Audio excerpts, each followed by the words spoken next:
tal? Buenos días a todos y a todas los que estáis por ahí abajo y darnos un minuto y arrancamos con Pelayo. Venga.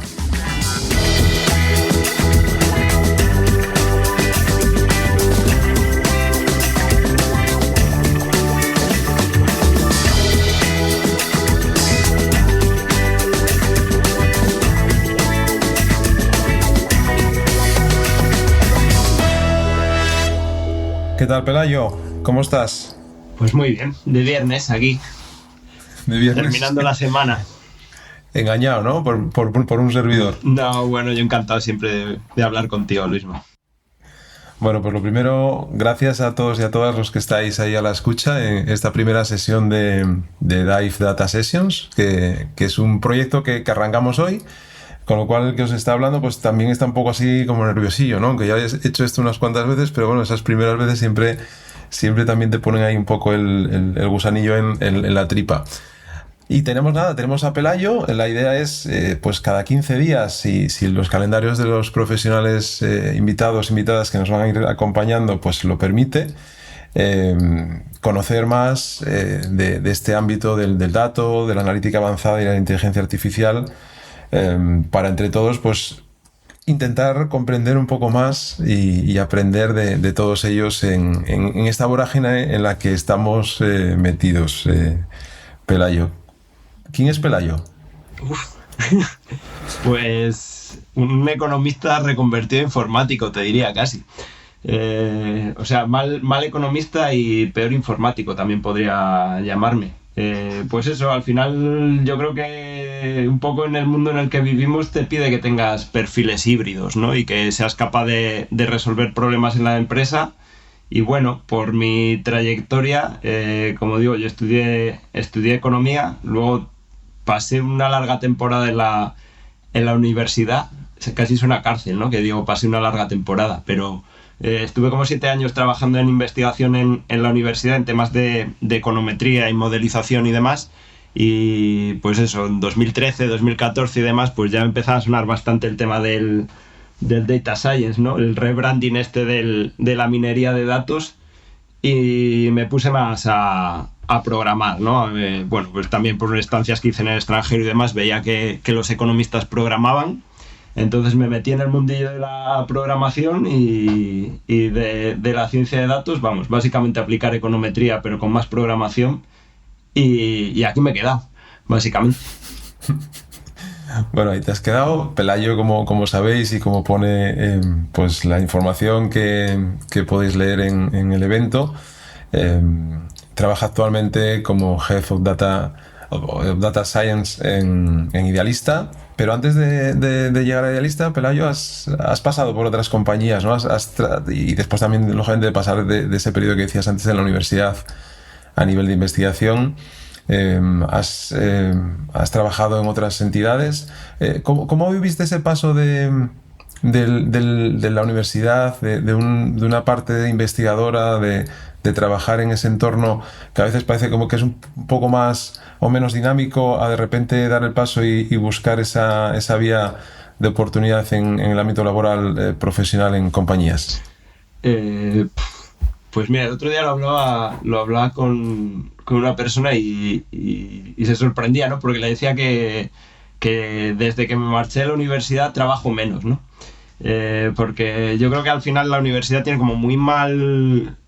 Tiene poco prestigio a nivel profesional, porque parece que haces cosas como muy esotéricas y parece que tardas mucho en hacerlas, pero en realidad es que te tienes que acabar poniendo como muchos sombreros, ¿no? A lo largo de tu día, ¿no? La parte de investigación es como muy dura porque es difícil desconectar y tienes mucha presión para publicar. Y yo creo que mi adaptación al mundo empresarial fue bastante buena. A ver, también venía de economía, entonces yo creo que tengo como bastante sensibilidad a toda la parte de negocio. Siempre he entendido que es la parte más importante que tienes que resolver.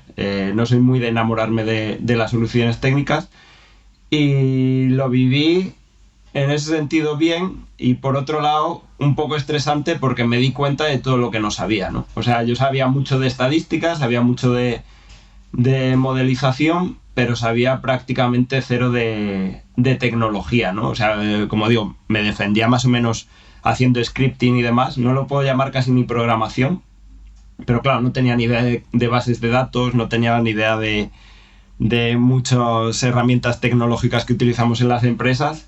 Y bueno, mi primera aventura ahí fuera de la universidad, del ámbito académico, pues me di cuenta de eso bastante rápidamente, ¿no? En menos de un año pues estaba en una startup, me di cuenta que no sabía de esto, y en la startup aprendí muchas cosas, porque siempre es bueno trabajar en una startup porque haces de todo, pero me di cuenta de que no tenía tampoco gente que me pudiese ayudar a formarme en todas esas lagunas que tenía, ¿no? Entonces, bueno, ahí ya me fui a consultoría, una consultora que es del BBVA, que ahora se llama BBVA Next Technologies, y bueno, ahí tuve la suerte de pegarme a muy buenos ingenieros, ¿no? Y ahí fue como aprendí sobre todo la parte de tecnología, ¿no? Pegándome con ello. Y estudiando un poco, ¿no? También, me imagino. Sí, a ver, ahora ya que estoy en otro momento de mi vida, ¿no? Que eso ya, oye, ya soy padre, tengo otras prioridades y demás, pero en su momento sí, o sea, yo mis noches las pasaba estudiando, básicamente. Sí, las cosas por ciencia infusa no suelen bajar mucho, ¿no? Hay que darle duro. Oye, Pelayo, y un poco para que la gente que nos está escuchando pueda entender qué es Idealista, ¿no? Porque al final Idealista te quedas con esa web en la que vamos a consultar cuando estás buscando un piso para alquilar, o cuando estás buscando un terreno, si tienes dinero para comprar un terreno, ¿no? O quieres comparar cómo están esos alquileres en una zona concreta. Pero más allá de ese front que nos trasladáis a través de la web, ¿cómo utiliza y cómo trabajáis en Idealista todo el ámbito del dato? Y que nos cuentes también un poco pues qué estructura tenéis a nivel de equipos y cómo lleváis los proyectos un poco hacia adelante. Puedo estar hablando 40 minutos, entonces. Bueno, sí. Tú lo que te quieras enrollar, te enrollas, pero bueno, que yo sé que tienes palo para largo. Sí, a ver, bueno, Idealista, como sabéis, bueno, es el marketplace de referencia en España, Italia y Portugal para el sector inmobiliario. Y vamos, nosotros no tenemos los pisos, que muchas veces dicen, joder, qué caros son los pisos de Idealista. Bueno, los pisos no son nuestros, son de los propietarios de los pisos, obviamente, y nuestro principal cliente son las agencias inmobiliarias, ¿no? Que, oye, necesitan de nuestros servicios pues para dar visibilidad y obviamente para vender y alquilar los pisos de los propietarios, para ellos ganar sus comisiones, ¿no? Entonces, en ese sentido, pues tenemos distintas verticales de negocio que hacen uso del dato, ¿no? Tenemos, por ejemplo, la vertical de Idealista Data, que es donde yo empecé a trabajar, que esa vertical se dedica a vender datos y productos más o menos avanzados hechos sobre los datos, que pueden ser métricas del mercado inmobiliario, métricas urbanas, métricas catastrales. Bueno, tenemos como un conjunto muy grande de datos, que no es únicamente el dato Idealista, sino de muchas fuentes externas que hemos trabajado durante años, y eso lo podemos vender en forma de métricas, o tenemos modelos de aprendizaje automático que pueden servir para distintas cosas, ¿no? Pues para estimar cuánto puedes tardar en vender tu cartera, para estimar el valor de los inmuebles y ese tipo de cosas, ¿no? Y luego dentro de Idealista, pues tenemos distintos tipos de problemas que resolvemos, ¿no? Pues obviamente, como he dicho, nuestro principal cliente son las agencias inmobiliarias, y en ese sentido pues les intentamos ayudar en todo lo que podemos, ¿no? Pues ayudándoles con modelos más o menos prescriptivos que les pueden indicar cómo mejorar la visibilidad de sus inmuebles para que, oye, puedan venderlos más rápidos o alquilarlos más rápidos. Y luego, claro, nos preocupamos de temas ya más de nuestro negocio, ¿no? Como puede ser pues el mítico churn, ¿no? De nuestros clientes, o temas más operativos, ¿no? Pues nuestros equipos de soporte o cualquier departamento prácticamente dentro de la empresa que hace tareas repetitivas, pues si podemos les ayudamos a automatizarlo, ¿no? Y luego la otra vertical sería casi la de experiencia de usuario, ¿no? Intentar mejorar a esa persona que está buscando un piso o un local comercial o lo que sea, intentar que su experiencia sea lo mejor posible, pues controlando spam, con sistemas de recomendación para que descubran inmuebles que igual no lo habían visto, pues todo ese tipo de soluciones tenemos. Y cuando entras en Idealista por primera vez a trabajar, ¿qué te encuentras? Si se puede decir. ¿Y cómo ha evolucionado tu trabajo dentro de la compañía? Pues yo entré, como digo, en la vertical que ahora se llama Idealista Data, que en su momento era una startup que se llamaba Tercero B, y que se dedicaba sobre todo al tema de valoración y vender métricas, ¿no? Entonces, bueno, mi trabajo ahí, bueno, solo estaba mi jefe, David, que ahora es el Chief Data Officer de Idealista, y éramos otros 2 chicos y yo, ¿no? Éramos 4 personas en esa parte para intentar dar servicio a Tercero B Idealista Data. Y mi trabajo ahí obviamente era muy técnico, ¿no? Era resolver problemas. Yo sobre todo estuve durante años trabajando en el tema de los modelos de valoración, ¿vale? Aplicando aprendizaje automático a intentar que nuestros modelos de valoración fuesen lo mejor posible, porque además a la larga hemos visto que estamos construyendo más producto encima de esas valoraciones que nosotros estimamos. Y al cabo de 2 años o más o menos 2 años y pico, pues ya montamos lo que llamamos la oficina del dato, ¿no? En Idealista había un equipo de BI reporting tradicional, pero no había un equipo de analítica avanzada, ni había una iniciativa de datos como tal dentro de la empresa, aunque sí que es verdad que desde siempre hay áreas de la empresa que están muy enfocadas en explotar el dato para tomar decisiones, pero había muchas otras que no. Y bueno, ahí al final donde nos hemos metido es en el lío de intentar poner orden en una empresa que tiene 23 años, ¿no? Y que obviamente tiene sus sistemas legacy y tiene sus sistemas y sus bases de datos muy variadas y generando volumetrías bastante importantes, ¿no? Entonces, bueno, ahí hemos estado poniendo orden durante unos cuantos años y bueno, yo creo que ahora estamos en una situación mucho mejor que hace 2 o 3 años en la que cada vez podemos hacer proyectos más complejos, ¿no? Nosotros siempre hemos sido muy prácticos en cuanto a las iniciativas que hacíamos y cómo las hacíamos, o sea, si las podíamos hacer con soluciones técnicas sencillas, tirábamos por ahí, porque éramos poquitos y porque no teníamos muchas veces las herramientas ni los sistemas preparados. Y a día de hoy, pues cada vez tenemos proyectos que son un poquito más complejos, ¿no? Y que además yo creo que cada vez tienen más valor añadido para la empresa. Qué importante es esto que acabas de decir. Hemos dedicado años a colocar los datos, ¿no? A que todos esos datos estén bien ordenados. Y todavía queda, ¿no?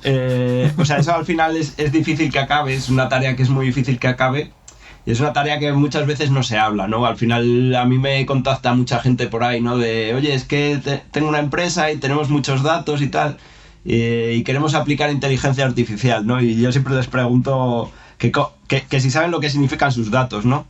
O que si pregunta a 3 personas dentro de su compañía por una definición de un dato, si todos responden lo mismo, ¿no? Y habitualmente esa parte que es mucho menos glamurosa que aplicar inteligencia artificial es por donde en realidad es la parte importante, yo te diría, ¿no? Igual puedes empezar a hacer cositas que vayan dando valor sin tener eso muy ordenado, pero sabes que de fondo, el mar de fondo tiene que estar arreglando eso, porque si no, cuando lleguen los problemas de verdad no vas a ser capaz de hacerlo, ¿no? Y oye, al final mi labor también dentro de la empresa yo creo que es no solo que mi equipo aplique este tipo de técnicas, sino que cualquier vertical del negocio pueda aplicarlas, ¿no? Porque tienen el talento dentro o porque contratan a gente de fuera para hacerlo, pero para eso obviamente van a necesitar el dato y tenerlo bien organizado, porque si no, por muy buenos consultores que traigas o por gente muy buena que fiches, si el dato no está accesible y no está documentado y no está gobernado, es muy difícil que puedas hacer cosas con impacto de verdad a largo plazo. ¿Cuánta gente sois ahora en el equipo, Pelayo? Pues en total en la parte de datos somos 23 personas, me parece. De la parte de ciencia de datos puramente dicho somos 6 conmigo 7, luego hay otras 3 personas que están dedicadas a datos espaciales y bueno, luego hay nuestros equipos de ingeniería de datos y de plataforma, ¿no? Que son al final los que nos dan apoyo para que podamos hacer las cosas sobre todo más complejas y sobre todo ponerlas en producción con el nivel de calidad que se requiere, ¿no? Claro. Oye, ¿y cómo es un día a día de Pelayo y cómo gestiona los equipos con los que compartes ese día a día? Pues mi día a día depende mucho, porque yo me tengo organizada la semana, tengo una semana bipolar. Mis lunes y martes son para intentar construir algo con mis propias manitas, porque oye, al final aunque sea manager intento mantenerme lo más técnico posible.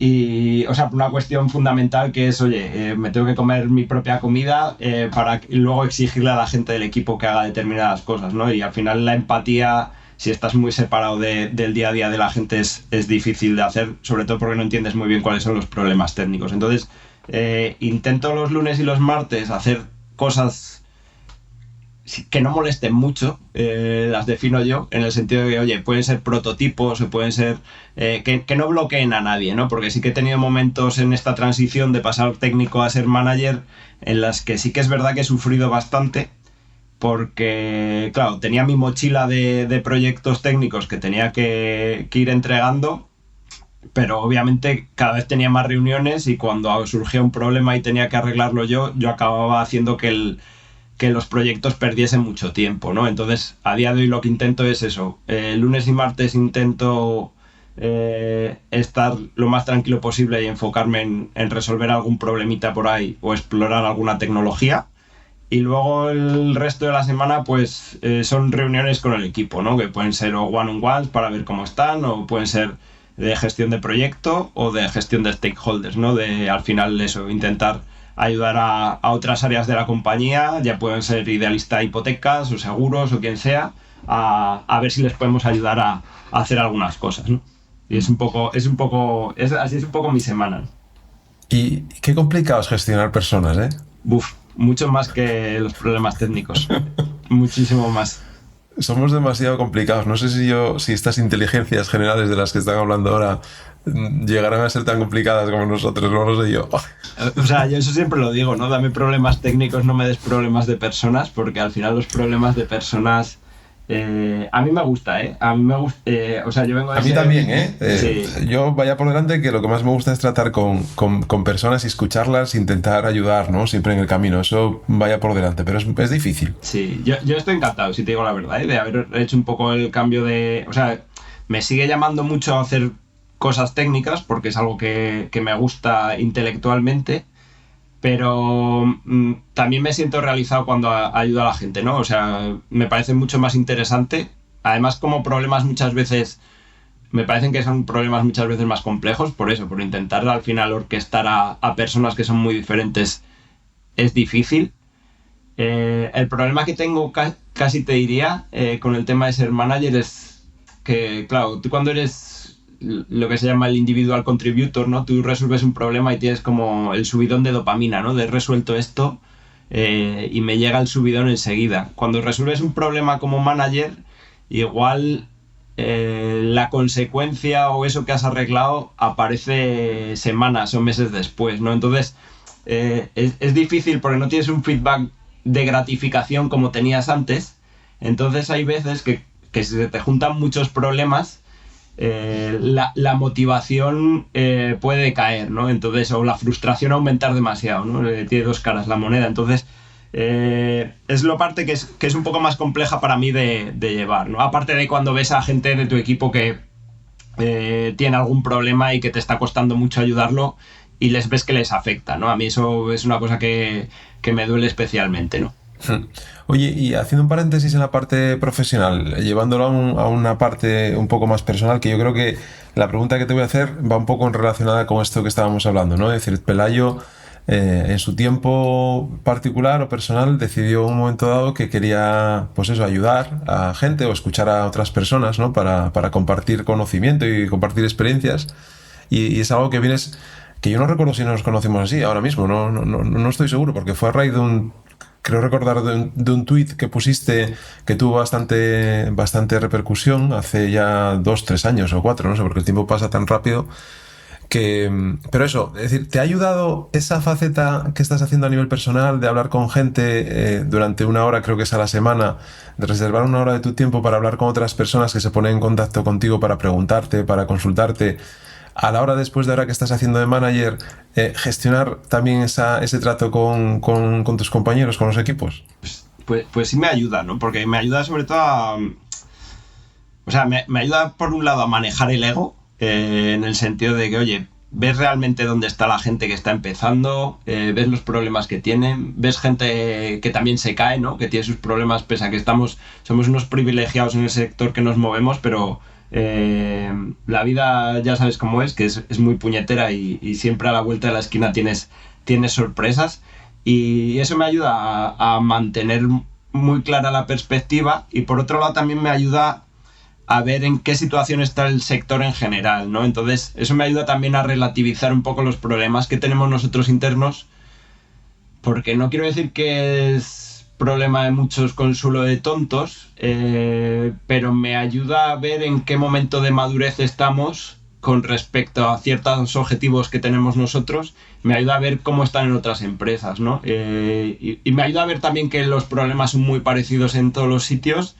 y me ayuda a ver que estamos relativamente mejor en muchas cosas que en muchos sitios, ¿no? Entonces, bueno, también eso me ayuda a darle cierta perspectiva al equipo, de decirles, oye, es verdad, tenemos estos problemas. Me ayuda también a hablar con la gente porque me dan puntos de vista diferentes de cómo los han solucionado en algunos casos.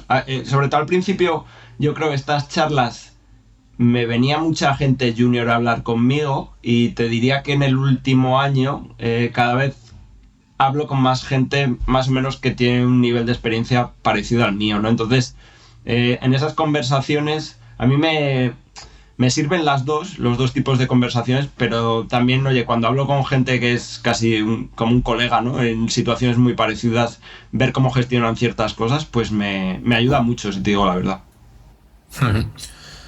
Bueno, pues volvemos a la actualidad. Oye, vaya lío esto de la IA generativa, ¿no?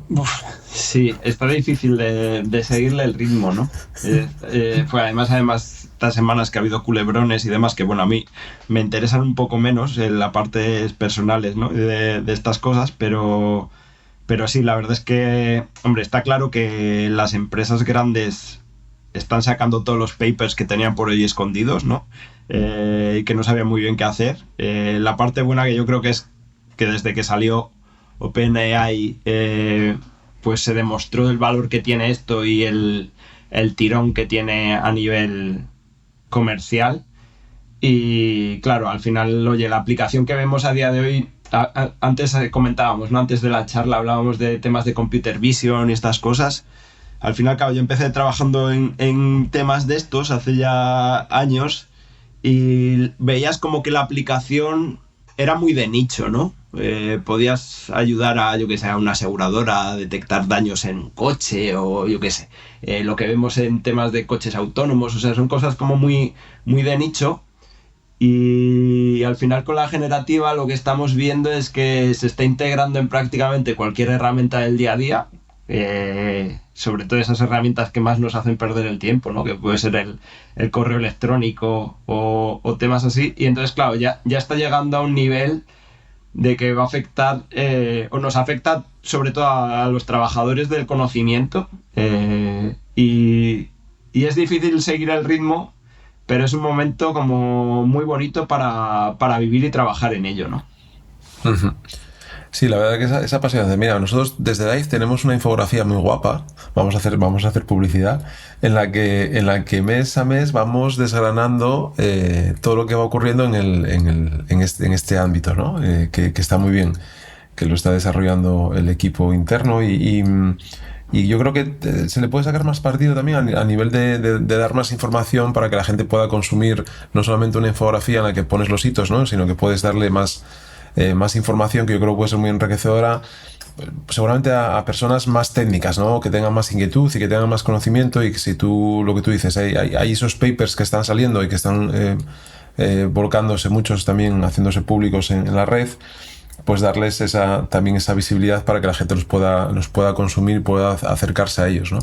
Pero sí es verdad que todo esto va a un ritmo tan grande que lógicamente después las compañías, y me imagino que os pasará a vosotros, les cuesta posicionarse, ¿no? Decir, ostras, y todo esto a mi negocio, ¿en qué me afecta? ¿Cómo puedo aplicar yo todas estas nuevas tecnologías o estas nuevas variantes a negocio. ¿Estáis explorando también vosotros desde Idealista poner todas estas capas a vuestro favor? Igual ya lo estáis haciendo de otra manera, pero esto os puede facilitar. Y después te cuento una anécdota en torno a esto que acabas de decir de los mails. Ayer hablando con una persona que me dijo el número de mails que recibía en función de los proyectos en los que estaba trabajando. Ahora te lo comento. Contesta tú y después doy yo esta pista. Pues sí, nosotros tenemos distintas iniciativas. Una de ellas, por ejemplo, que la sacamos yo creo que hace un par de semanas, es una mejora automática de la descripción de los inmuebles, ¿no? Cuando te pones a publicar un inmueble, pues la gente o las agencias lo escriben mejor o peor, ¿no? O simplemente enumeran cosas que hay en la ficha, por así decir, número de habitaciones, número de baños, vistas y cosas así.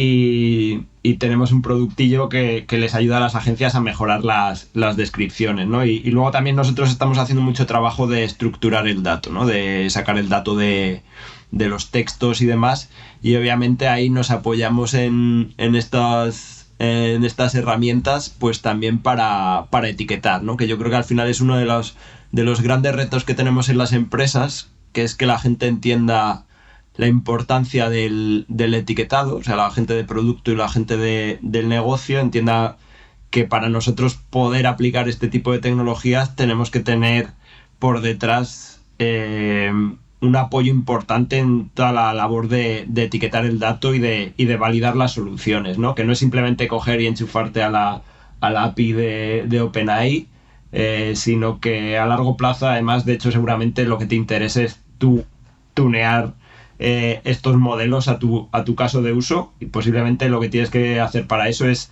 recoger datos desde ya, ¿no? Ir etiquetando datos desde ya para que luego se te haga menos bola. Bueno, la anécdota ayer era que una persona de una ingeniería muy, muy conocida a nivel nacional me decía que recibía de media 1.000 correos diarios. Cuando digo 1.000 correos diarios es porque está en 3 proyectos y recibe del orden de 200, es gestor de compras y de estas grandes, digamos, fábricas, ciclos combinados, ponte cualquier tipo de ente industrial grande, tanto aquí en España, pero por ejemplo ahora se marchaba para Santo Domingo, ha estado en Dubái mucho tiempo, también por África en distintos proyectos, y yo le decía, pero ostras, ¿cómo gestionas esto? Y dice, ingestionable.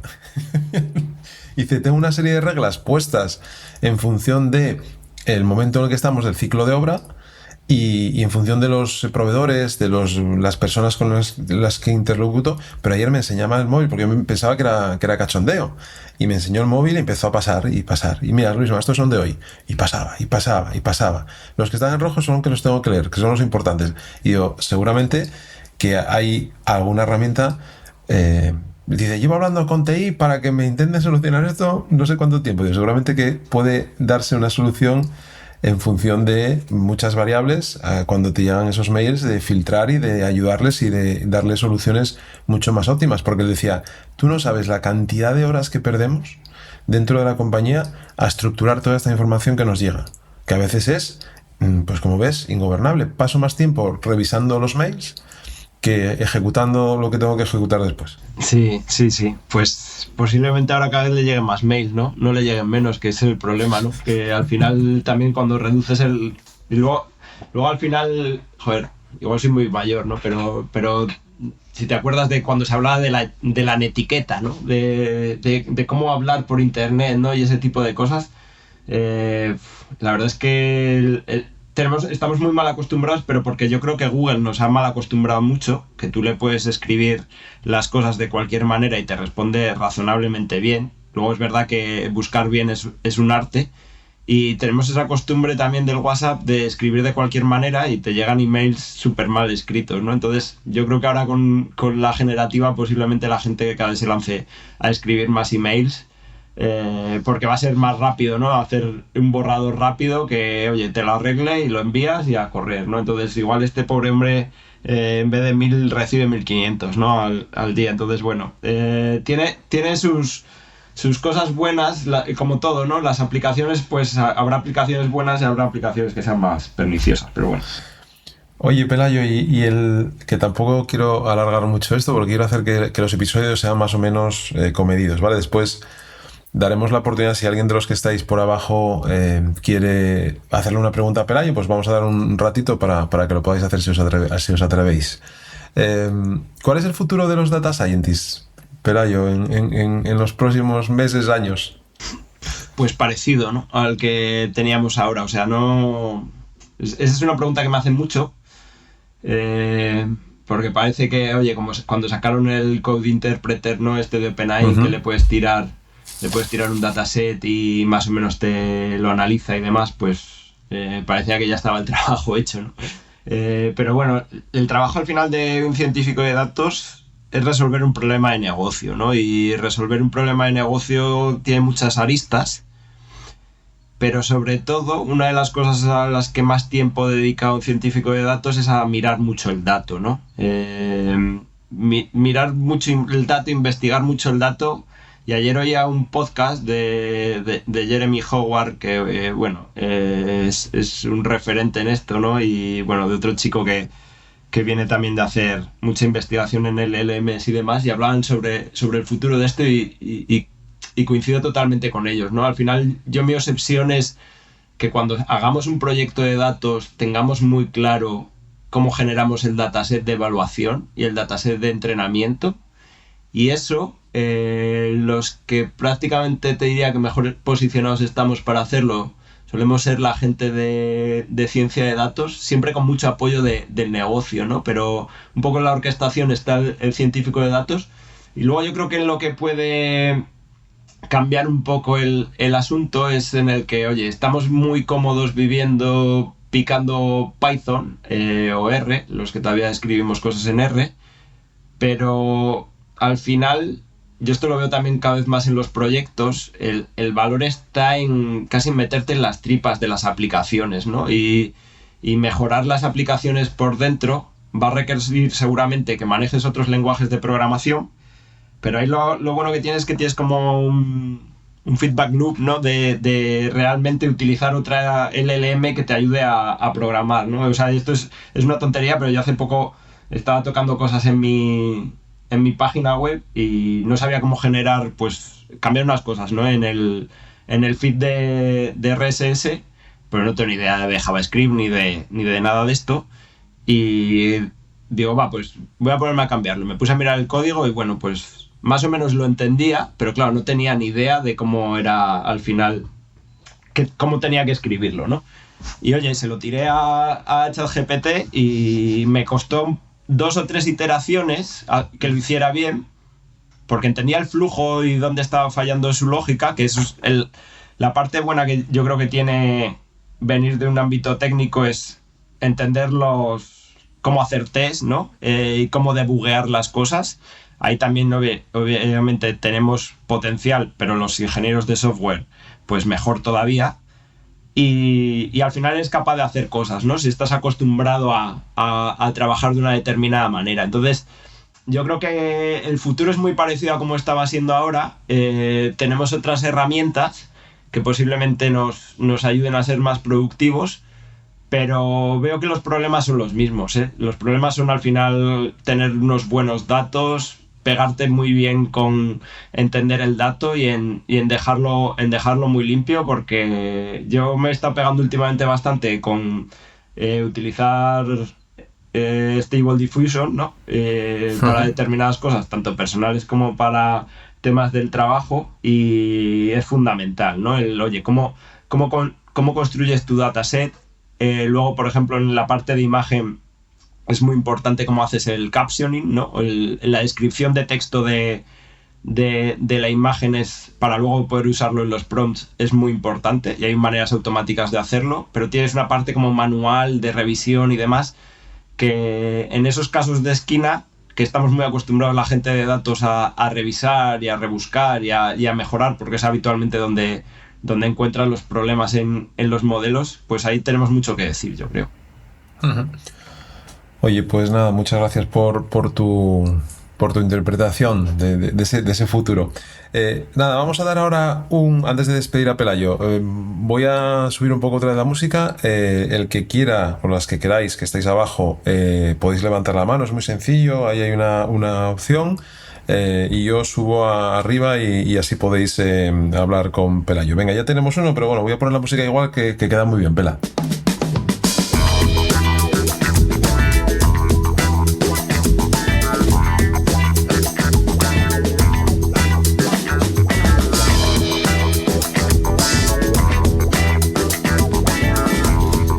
¿Qué tal, Leonardo? Muy buenas, Luisma. Muy chula la música. ¿Qué pasa, Alejo? Pelayo, placer escuchar, como siempre. Tengo una pregunta, ¿vale? Muy concreta. ¿Me puedes responder desde el punto de vista de idealista o desde lo que ves, pues hablando con otras personas y todo? Va en relación con lo que son modelos más explicativos o modelos un poco más complejos, pero que en teoría tienen más capacidad de predicción. O sea, cuando tú tienes que hacer atribución, cuando haces un modelo en el que tienes que cuantificar muy claramente la relación que tienen tus variables del modelo con lo que estás prediciendo, o sea, vosotros ahí, o en general, ¿siguen vigentes los modelos estadísticos así clásicos que son capaces de hacer eso? ¿O te conformas con un modelo predictivo muy complejo, un boosting, una red neuronal, y luego buscas algo de interpretabilidad de variables? Pues siguen muy vigentes, como tú sabes, Leo, ¿no? Al final esto...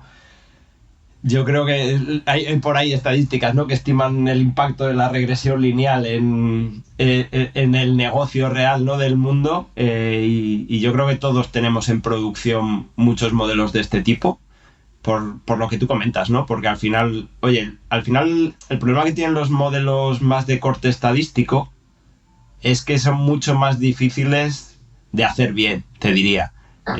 Y esto viene muy relacionado con mi pasado en el mundo académico, ¿no? En el que, para hacer bien una regresión me tiraba semanas, porque, querías estimar efectos causales y querías hacer cosas un poquito más complejas que no simplemente predicción.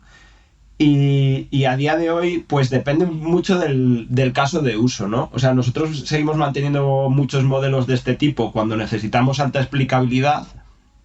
Y en aquellos casos que son los peliagudos, en los que negocio quiere entender qué está pasando y a la vez quiere que tenga muy buena precisión, que esos son los complicados, porque ese es el trade-off que tienen que entender, que hay veces que es muy difícil, intentamos aproximarlo, ¿no? Con modelos subrogados, de estos que, al final lo que intentas es de alguna manera explicar qué hay por debajo, o con alguna técnica de explicabilidad, pero es buena pregunta, porque es la típica decisión que, cuando me preguntaba antes Luisma que cuál es la labor del científico de datos y demás, esa es difícil de valorar, ¿no? ¿Qué herramienta aplicas? Porque realmente necesitas tener mucho contexto, ¿no? Y vas a tener que hacer compromisos, ¿no? O vas a tener que dejar o sacrificar unas cosas por otras. Y ahí es donde realmente el tener el contexto, que muchas veces no está estructurado, es donde el profesional brilla, ¿no? Y ves también claramente que la gente un poquito más senior lo lleva mejor, ese tipo de decisiones, y la gente más junior, pues, tiene un martillo y solo ve clavos, ¿no? Y, dices, tiro Light GBM y a correr, ¿no? Que esto... chuta maravillas y ya está, ¿no? Pero cuando luego un negocio te está requiriendo, que sí, que esto es muy bonito, muy buena la precisión, pero yo necesito saber por qué voy a llamar a este cliente, porque está en riesgo de baja, por ejemplo, ¿no? Eso, es que además imagino que hay ciertas leyes, no sé si de transparencia, de protección de datos o algo así, como que obligan a tener muy clara esa respuesta, ¿no? De, ¿por qué no me das esta hipoteca o por qué me la das más cara? Sí. En nuestro caso no nos aplica tanto, porque no... Bueno, eso no, es más en temas de bancos. Claro.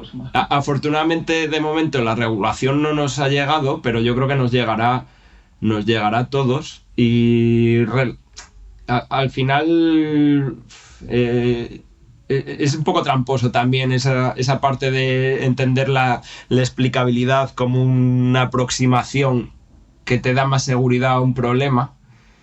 porque realmente muchas veces donde está el truco es en los datos, ¿no? En qué dataset has utilizado, los sesgos que puedes tener inherentes en el dataset y demás. Y por mucho que utilices un modelo más explicativo, al final puedes tener otros problemas, ¿no? Entonces, bueno, que al final a nivel de regulación yo creo que es complicado, ¿no? También esto. Pero a nivel de negocio, obviamente, como digo, tienes que tener muy claro cuáles son los requerimientos para elegir una herramienta u otra.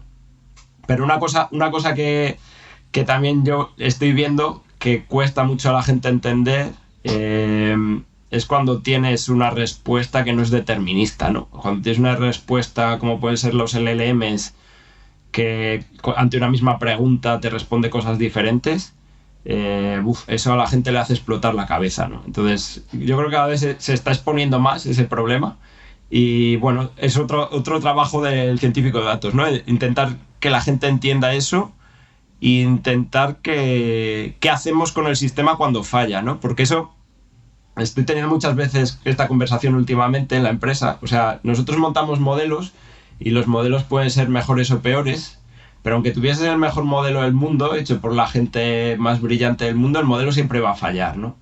Y la clave es qué hace el sistema cuando el modelo falla.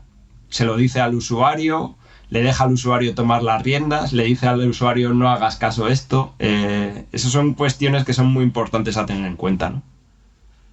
Muy bueno, sin duda. Muchas gracias, Pelayo. Gracias, Leo. Muchas gracias, Leonardo. Y encantado de que seas el primer invitado que sube a hablar en estas sesiones de Dive. No sé si alguien más quiere subir o quiere preguntarle algo a Pelayo.